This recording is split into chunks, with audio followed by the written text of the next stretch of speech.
અત્યારે જ મીડિયાના માધ્યમથી જાણવા મળ્યું કે ગુજરાતમાં પાટીદાર અનામત આંદોલન દરમિયાન રાજદ્રોહના જે કેસ કરવામાં આવ્યા હતા એ અલ્પેશ કથિરિયા, ચિરાગભાઈ કે દિનેશ બાંભણિયા ઉપર આ કેસ પાછા ખેંચી લેવામાં આવ્યા છે. તો ખૂબ સારી બાબત છે કે દેર આયે દસ્તુર આયે. જે રીતે રાજ્ય સરકારે એ સમયે દમનનો કોયડો પાટીદાર યુવાનો ઉપર વીંઝ્યો હતો અને અમારા પાટીદાર યુવાનોને ગોળીએ વીંધ્યા હતા, અમારા પાટીદાર યુવાનો ઉપર રાજદ્રોહથી માંડીને અનેક પ્રકારની કલમોના કેસ દાખલ કર્યા હતા. એન કેન પ્રકારે આંદોલન તોડવા માટેનો જે સરકારનો પ્રયત્ન હતો એમાંનો એક પ્રયત્ન એટલે રાજદ્રોહમાં અનેક યુવાનોને ધકેલી દેવા. આ જે પ્રકારના સરકારના નિર્ણયો હતા એની સામે જજુમીને પણ પાટીદાર યુવાનોએ આંદોલન ચલાવ્યું અને 10% આર્થિક અનામત માત્ર પાટીદારોને નહીં, બિન અનામત વર્ગના તમામ સમાજને 10% અનામત મળ્યું.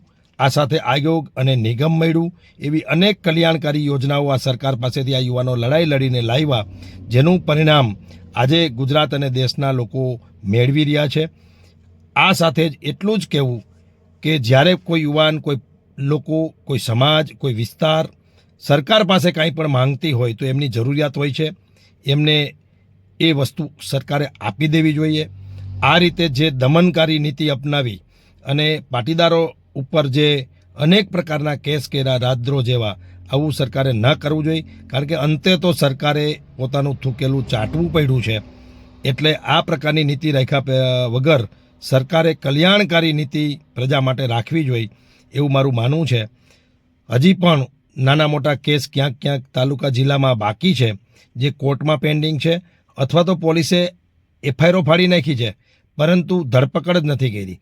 એટલે આવા જે કેસીસ હજી અટકેલા છે એમાં પણ અમારી ટીમ અને અમે બધા જ કામે લાગેલા છીએ. જ્યાં જરૂર પડે અહીંયા આ પ્રકારના વિષયોમાં મદદ કરી અને પાટીદાર યુવાનોને કોઈ તકલીફ ન પડે એવા સતત પ્રયત્નો અમારા ચાલુ છે.